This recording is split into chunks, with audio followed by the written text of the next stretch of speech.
Ho ho ho, c'est bientôt Noël les enfants.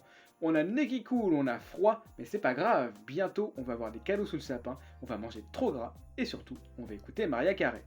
C'est ça l'esprit de Noël. Mais comment on faisait avant? Est-ce qu'on fêtait tout ça? Remontons un petit peu dans le passé pour voir comment on fêtait Noël au Moyen-Âge. Nous sommes le soir du 24 décembre 1286 dans le petit village de Villeperdue. C'est un village de Touraine, domaine royal de Philippe IV le Bel. Gontran, sa femme Pétronie et leurs enfants, Aramburge et Gondebaud, se préparent à fêter Noël. Ce n'est pas la première fois qu'ils le célèbrent, en fait, ça fait même 800 ans qu'on le fête. Bon, en réalité personne ne sait si Jésus est né un 25 décembre, et rien dans les évangiles, les textes les plus proches de la vie historique de Jésus, ne permet de définir un jour précis. D'ailleurs, au début du christianisme, personne ne s'intéresse vraiment à la naissance de Jésus. L'épisode important est plutôt alors le baptême. Ce n'est qu'en 354 qu'on a une première mention de célébration de Noël dans un calendrier. Comme on sait très peu de choses historiquement sur la naissance de Jésus, fixer la date au 25 décembre est avant tout le résultat d'un choix. En effet, au IIIe siècle, le 25 décembre était la fête du soleil invaincu à Rome. C'est une célébration mise en place par l'empereur Aurélien et qui répond à un autre culte en Orient, celui de Mitra, divinité solaire née le 25 décembre.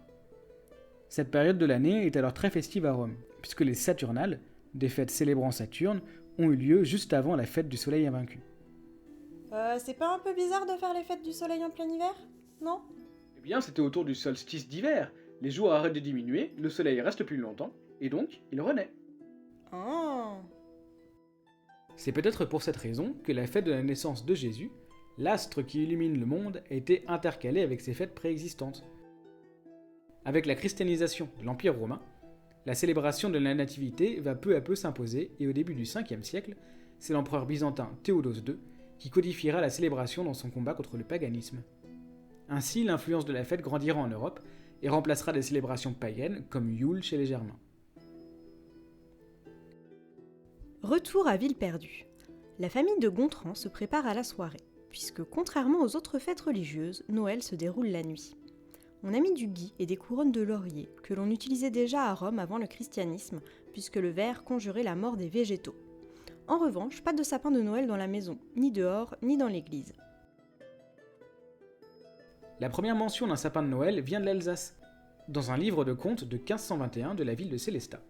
Mais la tradition de fêter un arbre lors du solstice d'hiver remonte aux anciens rites païens. Quoi de plus normal en effet que de fêter en plein hiver un arbre aux feuilles persistantes, symbole de la vie.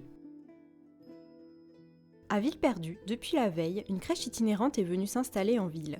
Venus d'Italie, ce sont des acteurs qui prennent place. Tout le village y est allé, c'est la première fois qu'ils voient ça.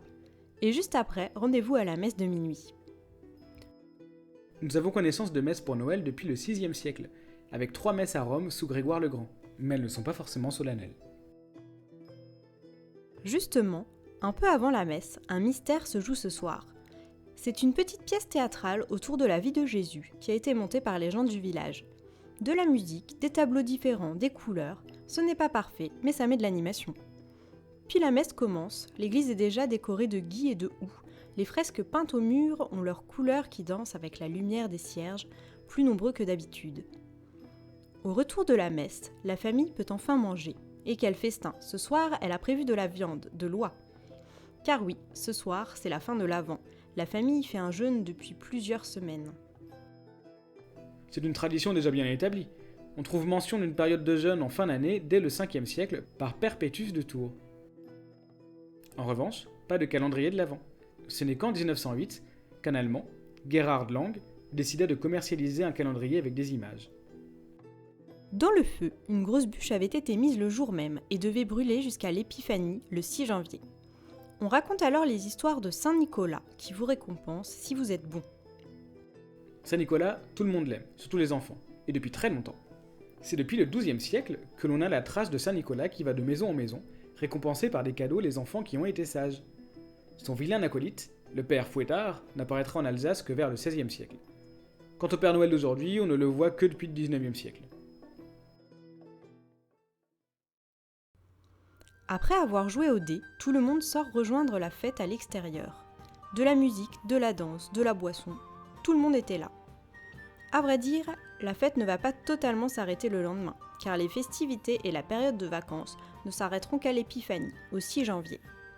La famille de Gontran et Pétronille aura d'autres moyens de fêter Noël, comme des chants et des jeux liturgiques, des feux de joie, voire se lancer des boules de neige. Mais surtout, elle fête le Noël tourangeau. Aujourd'hui, on fête Noël de la même manière à peu près partout. Mais autrefois, les traditions étaient différentes selon les régions. Par exemple, en Alsace, à l'arrivée du protestantisme, le Christkindl, l'enfant Jésus, donnait parfois les cadeaux à la place de Saint-Nicolas.